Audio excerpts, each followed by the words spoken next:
یو کس درس تراشي، یو کس مونځ تراشي، راوستل زمو د ستاسو اختیار کې نشته، ترغیب ورکول زمو د ستاسو اختیار کې شته. الله به دې تپوس لازمي کوي. د دې به نه کي چې لکه تا خو 60 ساله تبلیغ کړی دی یو قسم رانغی، د دې تپوس مانه به نه کېږي. تپوس به دې کي چې معاشره کې بګاړو د دې لپاره څه کړي دي، د دې به کېږي. او موږ لومبنی هدف څه وي؟ که محنت مې وي او که نه، خو دا په لومبي ورځې مسلمانو نو دا ادې پوج ډېر لوی بګاړ شروع شي. یو کس مدرسه کې سبق کوي، کور ته راغی، ماحول ټول بدل دی، بالکل 360 ډیګري دی. هلته شپې او ورځ تهجد دی او روژې روانې دي، کور ته چې لاړه شي نو هلته بل څه وي. نو که سیرت مخامخ نه وي نو په لومبۍ ورځ باندې کور ته سوی ښځه بستره زه اخلم و نن نه پس هادا فراق بیني و بینه، زمو د ستاسو نه لګي. نو چې ما ته بایکاټ وکړو نو دین ته به څوک راولي؟ خوارې پې څوک کوي؟ عزیزانو ځکه تبلیغ د محنت نه مخکې لږ تاریخ تاسو ته بیانوم. دا ترجیحات ولې بدل شو؟ ولې هغه خلک خوښي او دا نه خوښي؟ غلطي هم زموږ نه شوې دی، دیندارو طبقې نه، علماو نه، خانقاه والا نه شوې دی. څنګه شوې دی؟ د عروج زمانه و، د هر چا رخ جومات طرف ته، مدرسې طرف ته، الله والو طرف ته، سیرت نه نظر اخوا شو. بعض د بزرگانو خبرې شروع کړې، سنت نو، خپل هر چا ذاتی او خپل دین مطابق. نو هر چا خپل د مجلس قاعده قانون کې خودل. کم چې رشوت خوري زموږ مجلس ته به نه راځي، خانقاه ته. چا چې په مخ ګیره نی هغه خو بزرگ صاحب سره نه ملاوي، مسافه نه کوي دا قسم دې قسم خلکو سره. اوس هلته د غیر انګریزان خو هندوانه مو اوسېدل، د غیرو خواري زیاته شوه. دین دې مجلس نه، د نیک خلکو صلحا د مجلس نه، خانقاه نه ګیره خریله مو وته، سودخوره مو وته، مور پلار نافرمانه مو وته. او چا چې په شره درست نو په شره باندې هغه بار شو. قاعدې سخت شوې، دې ځای حاضري دپاره څه دی؟ کلې ګیره غټه، سنت مطابق جامات، حلال خوراک او دا هر څه. اوس چې کوم مجمع بار شوه دا به کوم خوا تله؟ دلته خو نشي راتلی. امام صاحب وایي ما پسې به ته چا چې ګیره نه وي یا به نه ودرېږي. نو کوم خوا به ودرېږي؟ ویې ته بار ودرېږه. بعضو مساجد کې قهر ته وګورئ، یو صف پوره خالی دی، دین پسا مسلط کول نه وي. ړومبې وګورئ تاسو ته معلوم شي، پوره صف دا خالی وي، صف پورا خالی دی، دې کې بل کس نشي کېناستی. که کېناسته دنیاوي دی کې صرف علما، صلحا، حفاظ به کم چې دنیادار دي شاته، کم چې دنیا کراچۍ لوی لوی عالم نوم نه اخلم اوس وفات شوی دی، د هغې مدرسه کې دا و. یو دې خلکو کې فضایل پیدا کول چې فضیلت دونه خاشي چې هر کس کوشش د تقوا کوي او د صف ته برابر کړي ځان. یو دې خپله شرط د سکول سي ایډمیشن وي، دا سیرت کې ثابت نشته. نو چې کله دا نظام شروع شو، اوس چې کوم طبقه دی نه بار د مجلس نه، هغه ټول غیر واغشته، انګریز واغشته، هندوانو واغشته، چې دی خو د ستا قدر نه کوي، موږ دی کوو. هغې نه طبقه جوړول کوم چې دین خلاف یو طبقه، سکول، کالج، یونیورسټي، ذهنیت یې وله ورکړه، مدرسه او سکول بدل شو. مخکې یو ځای کې و، دنیاوي هنر به هم مدرسه کې و او دینی تعلیم به هم کم ځای کې و. ظاهر کم چې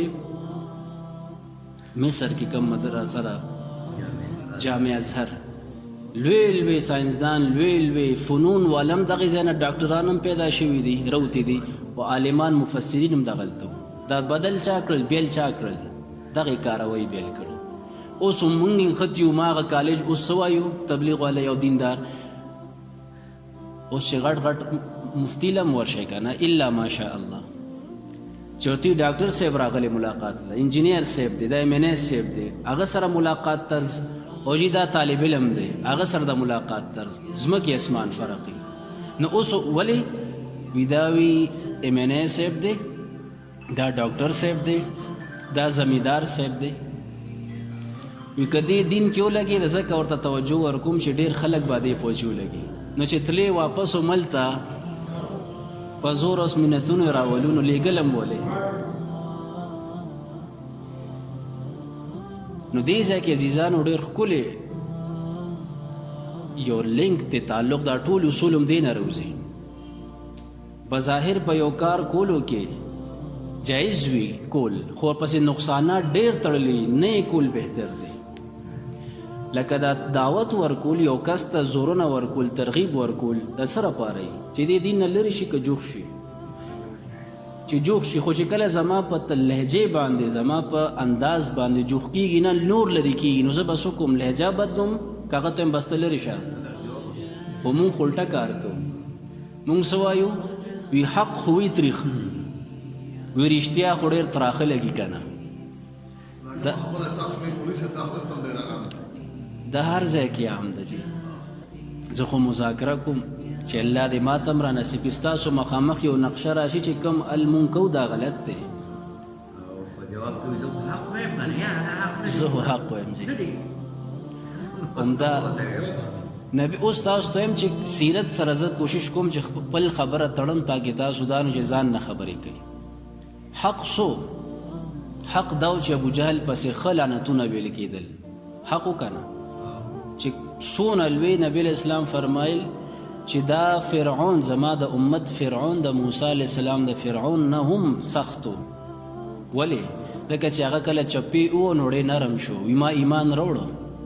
دا جمله قرآن نقل کړي، آمنت انه لا اله الا الذي آمنت به بنو اسرائیل وانا من المسلمین. اوس مسلمان کېږم. خو الله ورته فرمایل چې اوس وخت د لاسه ووته، الان وقد عصیت من قبل وكنت من المفسدين. خو چې کله د ابو جهل سر وخلو ټیم راغی نو څه وی؟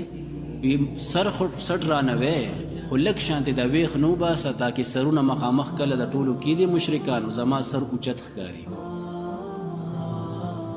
صحیح شو جي؟ تاکې سردار ښکارم، عام نه ښکارم. دونه اکړ پکې و چې دغې ټیم کې هم ټیټ نه شو. نو اوس خو د حق و چې د پسې ښه نظمونه جوړ شوي او صحابه خود د عیب بیانو نظمونو کې اشعار کې هغوی ته قدرت هم حاصل. خو کله چې اکرمه بن ابي جهل مسلمان شو، صحابي شو رضی الله تعالی عنه، نو نبی علیہ السلام خپل صحابه فوراً منع کړل. نن نه پس ابو جهل پسې څو نه وایه. ګورې حق خودی چې ووایه خو مې وایه. ولې؟ یو حق دی، خو د حق سره بل یو نقصان کېږي. دی خو مسلمان شوی دی، صحابي دی، خو پلار خو دی دغه که نه. که تاسو پسې بد ویل شروع کې، یو ورځ دوه به برداشت کړي، بیا پې شیطان غالب شي، دانی شي کټ شي، مرتد شي، نقصان به وشي. لہذا مړی ته خو تکلیف نه ورکوي، رسي نه ستاسو دا خبرې وي، خو ژوندو ته دا خبرې تکلیف ورکوي. مراد یې څوک و؟ زوی دی. نو حق یې پرېښوده که نه. بل ځای کې نبی علیہ السلام چې کله فتح مکه وشوه، نبی علیہ السلام خپل ارمان خواهش اظهار وکړ خپل بیبي سره، حضرت عایشه صدیقه تعالی عنها سره. یا عایشه لوددت، ای عایشه زما ډېر لوی ارمان دی چې اوس خو فتح مکه وشوه، زما ډېر لوی ارمان دی چې دا بیت الله شریف کعبه واپس په هغه حیت حالت باندې واپس کم په کوم چې ابراهیم علیه السلام د دې بنیاد ایښی. یا رسول الله هغه څنګه و؟ د دې دوه دروازې جوړې کړم. اوس خو یو ده، نو دې مخکې دوه وې. خو د نبی علیہ السلام بعثت نه، نبوت نه مخکې سیلاب راغلو، دا ټول منهدم شو، واپس بیا مشرکانو دا جوړو. نو فند کم پرېوته، نو کم چې حتیم دی هغه داسې ورکوټې دیوالې ترې راته وکړې خانه کعبې سره جو. دا حتیم هم د دې چار دیواري حصه وه، خو بجټ کم و، نو هغې وي زه دې نه به دیوال راته وکړو، نور به دا څلور دیوالې اوچتو، مختصر یې کړو.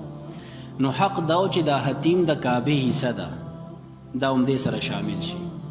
حق دا و چې دروازه یو نه و بلکې دوه دي. نبی علیہ السلام څه فرمایي؟ ډېر ارمان مې دی عایشه چې واپس دا کعبه په خپل اصل حالت کم، دوه وله دروازې کم، حتیم پکې دننه شامل کم او یو شانتي اوچت شي دیوال. یا رسول الله نو کوئ؟ ولې نه کوئ؟ اوس خو تاسو دا ځای فتح که، ستاسو حکم چلیږي، ولې نه کوئ؟ اوس خو څه مانع مجبوري هم نشته. تاسو فرمیل نه کوم، د دې په وجې باندې چې ستا قوم اوس نوی مسلمان شوی دی او هغه زاړه کعبې سره یو تعلق دی. نو که چېرې دا مې نوار که واپس مې که ترته مرتد نشي چې زه خو کعبه هم پرې نه ښودم، دی به په حق ونه رسي او شیطان به یې واړی.